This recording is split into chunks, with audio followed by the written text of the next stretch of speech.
ദേശം മുഴുവൻ ഒന്നിച്ചു വരട്ടെ. വാഴ്ചകളും അധികാരങ്ങളും ഒന്നിച്ചു വരട്ടെ. ആഭിചാരങ്ങളും മന്ത്രവാദങ്ങളും നിനക്കെതിരെ ചെയ്യട്ടെ. നാലാം വേദത്തിന്റെ ബന്ധന നിനക്കെതിരെ ചെയ്യട്ടെ. ഹോമശക്തികൾ നിനക്കെതിരെ ചെയ്യട്ടെ. 33 കോടി ദൈവങ്ങളെ വിളിച്ചു വരുത്തി നിനക്കെതിരെ പറഞ്ഞു വിടട്ടെ. അതിന്റെ നടുവിൽ നീ വിശ്വാസത്തോടെ യഹോവയുടെ നാമത്തെ ഉച്ചരിക്കുമ്പോൾ സകല വാഴ്ചകളും സകല അധികാരങ്ങളും തകർന്നു പോകുവാൻ ഇടയായി തീരും. സ്തോത്രം ചെയ്യുന്നു. അതാണ് യഹോവയുടെ നാമത്തിന്റെ വലിപ്പം. യഹോവയുടെ നാമം ബലമുള്ള ഗോപുരം. നീതിമാൻ അതിലേക്ക് ഓടിച്ചെന്ന് അഭയം പ്രാപിക്കും. യേശു നമ്മുടെ കൂടെ ഉണ്ടെങ്കിൽ ഒന്നിനെ കുറിച്ച് നീ ഭയപ്പെടേണ്ട കാര്യമില്ല. നദിയോടെ ദൈവത്തെ സ്തുതിക്കുന്നു. 18-ാം സങ്കീർത്തനം അതിന്റെ 1-ാം വാക്യം വായിക്കുമ്പോൾ സ്തോത്രം ചെയ്യുന്നു. അവിടെ ചില കാര്യങ്ങൾ പറയുന്നുണ്ട്. യഹോവ നമ്മുടെ സങ്കേതമാകുന്നു, യഹോവ നമ്മുടെ ശൈലമാകുന്നു, യഹോവ നമ്മുടെ കോട്ടയാകുന്നു, യഹോവ നമ്മുടെ ഗോപുരമാകുന്നു. കണ്ടോ എത്ര നിലകളിലാ ദൈവം നമ്മളെ സംരക്ഷിക്കുന്നത്. ഏത് സാഹചര്യത്തിലാണ് നീ ഞാനും ആയിരിക്കുന്ന ആ സാഹചര്യത്തിൽ എങ്ങനെ നിന്നെ രക്ഷിക്കണമെന്നും എങ്ങനെ വിടുവിക്കണമെന്നും ദൈവത്തിന് അറിയാം. ആ നിലകളിലാ ദൈവം സംരക്ഷിക്കുന്നത്. അങ്ങനെയെങ്കിൽ യഹോവയുടെ നാമം നീ ഉച്ചരിച്ചാൽ മതി. ഏത് വിഷയമായിക്കോട്ടെ യഹോവയുടെ നാമം ഉച്ചരിക്കുമ്പോൾ തന്നെ ശത്രുവിനെയും തകർന്നു പോകുവാനിടയായി തീരും. അതിയോടെ ദൈവത്തെ സ്തുതിക്കുന്നു.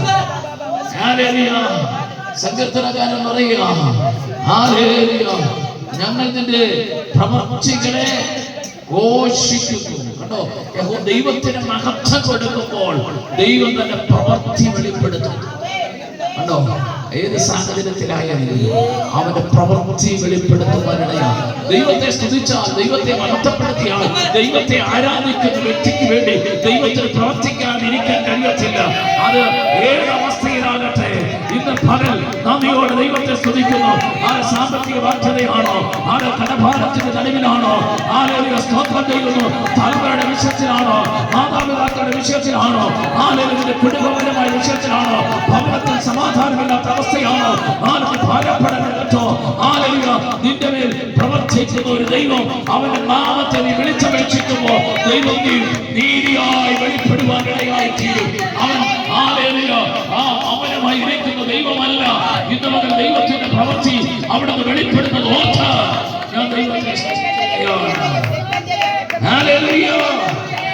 നദിയോടെ ദൈവത്തെ സ്തുതിക്കുന്നു.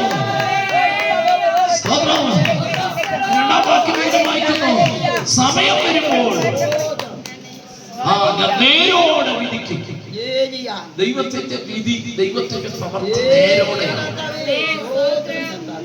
നേരോടെ വിധിക്കുന്ന ഒരു ദൈവത്തെയാണ് നമ്മൾ സേവിക്കുന്നത്. നേരോടെ വിധിക്കുന്ന ദൈവത്തെയാണ് നമ്മൾ അനുഗമിക്കുന്നത്. നേരോടെ വിധിക്കുന്ന ദൈവത്തെയാണ് നമ്മൾ അവനാണ് മഹത്വം കൊടുക്കുന്നത്. അങ്ങനെയെങ്കിൽ അവൻ നേരോടെ തന്നെ നിന്നെ വിധിക്കുവാനിടയായി തീരും. നന്ദിയോടെ ദൈവത്തെ സ്തുതിക്കുന്നു. അതിന്റെ അടുത്ത വാക്യം വായിച്ചാട്ടെ. ഭൂമി മുതലെ സകല നിവാസികളും ഉരുകിപ്പോകുമ്പോൾ ഞാൻ അതിന്റെ തൂണുകളെ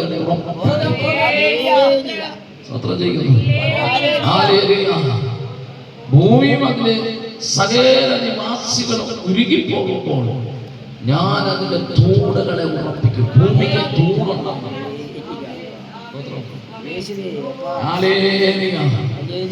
നദിയോടെ ദൈവത്തെ മക്കളെ പോലെ ചാഞ്ചാടുന്നൊക്കെ കാലത്ത് സംഭവിക്കുന്ന വിഷയത്തെ കുറിച്ചാണ്.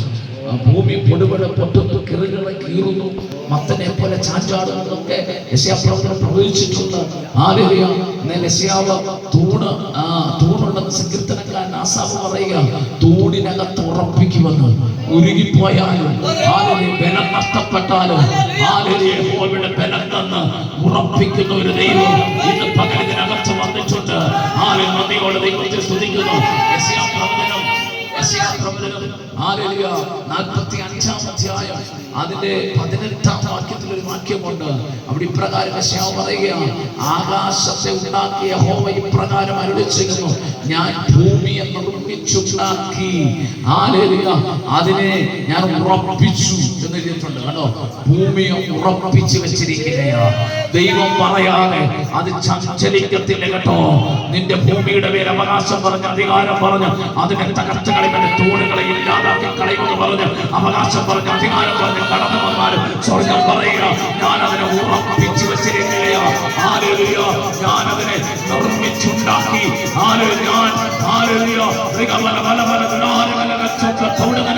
ഞാൻ അതിനെ ഉണ്ടാക്കി നിർമ്മിച്ചുണ്ടാക്കിയിരിക്കുകയാ. ഭൂമി ഉണ്ടാകട്ടെ എന്ന് പറഞ്ഞപ്പോൾ ഉണ്ടായതല്ല.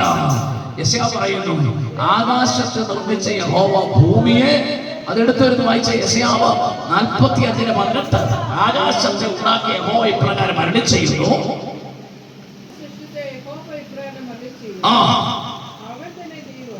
അവൻ തന്നെ ദൈവം. കണ്ടോ, അല്ലാതൊരു ദൈവമില്ല, അവൻ തന്നെ ദൈവം. അവൻ ഭൂമിയെ നിർമ്മിച്ചുണ്ടാക്കി. മനുഷ്യരെ നിർമ്മിച്ചതുപോലെ ഭൂമിയെ കൈകൊണ്ട് നിർമ്മിച്ചുണ്ടാക്കി. അവൻ അതിനെ ഉറപ്പിച്ചു. കണ്ടോ, സങ്കീർത്തനക്കാരൻ പറയുന്നു, ഭൂമിയെ ആ നിവാസികളൊക്കെ ഉരുകിപ്പോയെങ്കിലും ഭൂമിയെ ഉറപ്പിച്ചെന്ന്. യെശയ്യാവ് അതിനെ പറയാ, ഭൂമിയെ അവൻ ഉറപ്പിച്ചു വെച്ചിരിക്കുക. കർത്താവ് പറയാതെ അത് ചലിക്കത്തില്ല കേട്ടോ. ഇന്ന് പകലിൽ ഹല്ലേലൂയ സ്തോത്രം ചെയ്യുന്നു. നീ ആയിരിക്കുന്ന സ്ഥാനത്ത് നിന്നെ ഉറപ്പിച്ചിരിക്കുകയോ. നിന്നെ ഓടിച്ചു കളയുവാൻ, നിന്നെ തകർത്ത് കളയുവാൻ, നിന്നെ ഇല്ലാതാക്കാൻ പദ്ധതി ഒരുക്കിക്കൊണ്ട് കടന്നു വരുമ്പോൾ കർത്താവ് പറയാ, ഞാൻ ഭൂമിയെ ഉറപ്പിച്ചിരിക്കുകയോ. എന്തിനാ? മനുഷ്യന്റെ പാർപ്പിന് വേണ്ടി.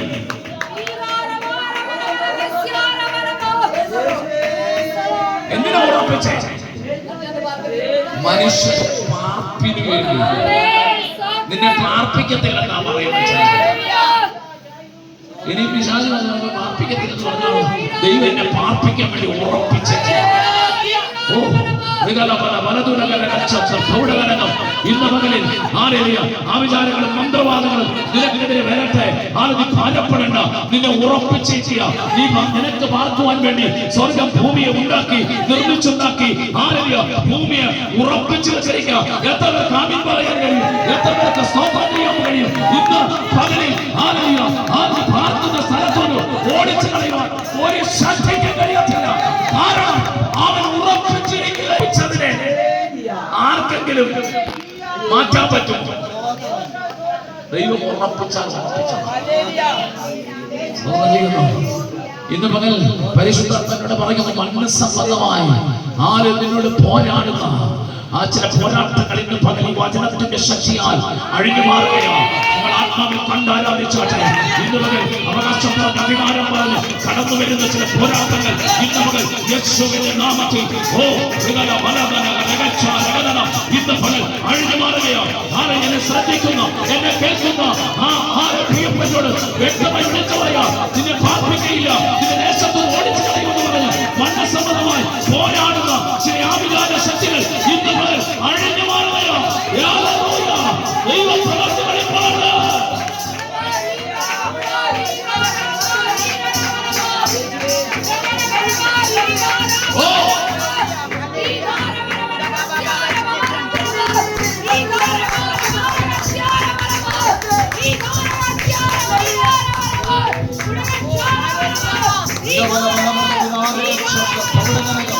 ശ്രദ്ധിക്കണമേ.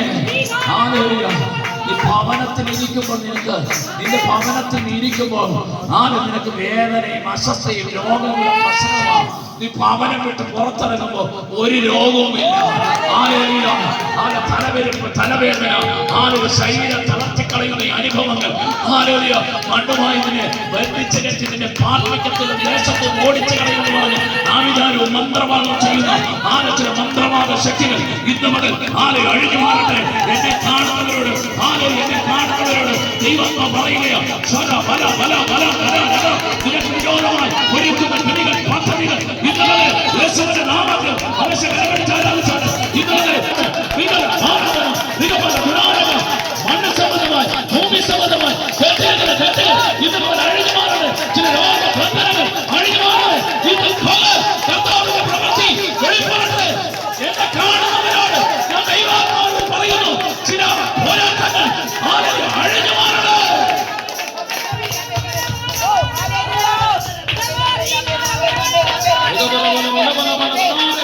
ഞാൻ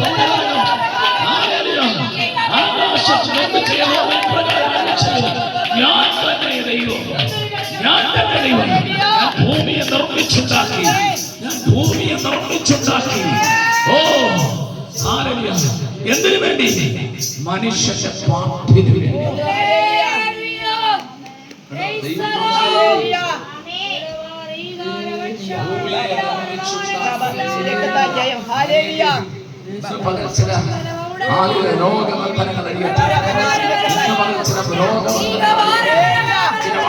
വെളിപ്പെടാതെ വേണം, ഇതിന്റെ വാക്തത്വത്തിലേക്ക് പ്രവേശിക്കാൻ കഴിയാതെ വേണം.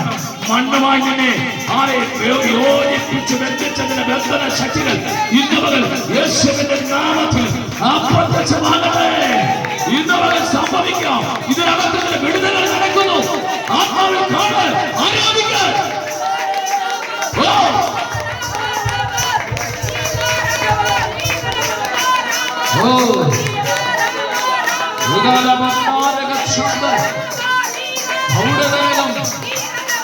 നദിയോട് ദൈവത്തെ സ്തുതിക്കുന്നു.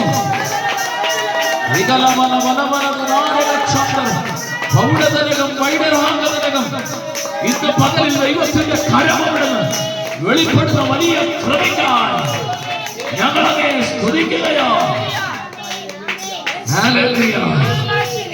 നദിയോട് ദൈവത്തെ സ്തുതിക്കുന്നു. ഒന്ന് ശൗമേന്റെ പുസ്തകം 2-ാം അധ്യായം 8-ാം വാക്യം വായിച്ചു.